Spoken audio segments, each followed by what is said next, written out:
కరీంనగర్ రోహన్ ఆసుపత్రి silver Jubilee వేడుకలు ఘనంగా కొనసాగాయి.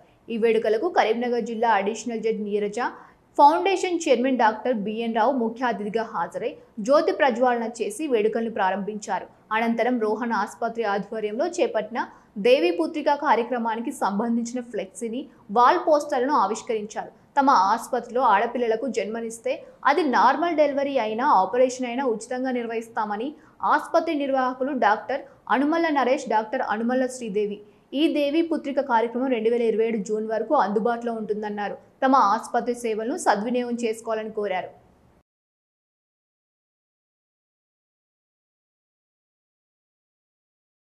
ఈరోజు ఈ సంవత్సరం హాస్పిటల్ 24 ఇయర్స్ 25th ఇయర్లోకి ఎంటర్ అవుతున్న సందర్భంగా మేము ఏదైనా మహిళలకు ఏదైనా సర్వీస్ చేయాలనే ఉద్దేశంతో ఈ దేవి పుత్రిక అనే ప్రోగ్రామ్ స్టార్ట్ చేస్తున్నాము.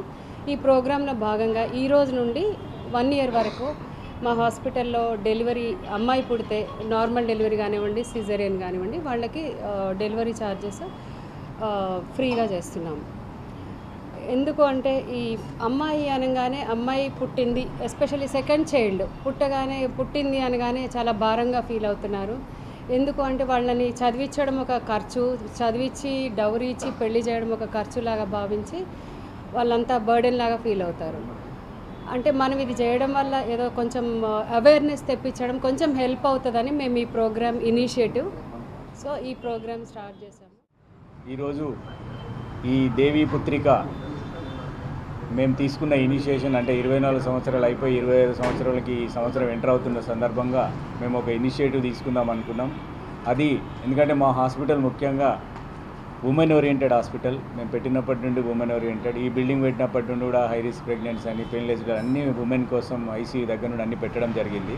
సో దానికి వాళ్ళందరినీ మమ్మల్ని మేము ఇచ్చిన సదుపాయాలను ఉపయోగించుకొని మమ్మల్ని ఎంకరేజ్ చేస్తూ వచ్చారు. సో వాళ్ళందరికీ కూడా ఏదైనా ఎస్పెషల్లీ ఉమెన్కి ఏదైనా చేయాలని ఎప్పటి నుండో అనుకుంటున్నాము. సో ఇప్పుడు ఈ 25 సంవత్సరాలకు ఎంటర్ అవుతున్నాం కదా, ఇది మంచి అకేషన్ అనిపించి ఈ డిసిషన్ తీసుకోవడం జరిగింది. సో ఇప్పుడు మేడం చెప్పినట్టు ఇదే సొసైటీలో ఏంటంటే ఆడపిల్ల పుట్టిందంటే మేము చూస్తాం కాబట్టి చెప్తున్నాము. అంటే ఒక పేషెంట్ వాళ్ళు వచ్చేసి కానీ ఐవీఎఫ్ ద్వారా అబ్బాయిని మీరు పుట్టించగలరా అనే క్వశ్చన్ అడుగుతున్నారు. అంటే ఇంకా ఎంత వివక్ష ఉంది అమ్మాయి అనేది అలా ఉంది.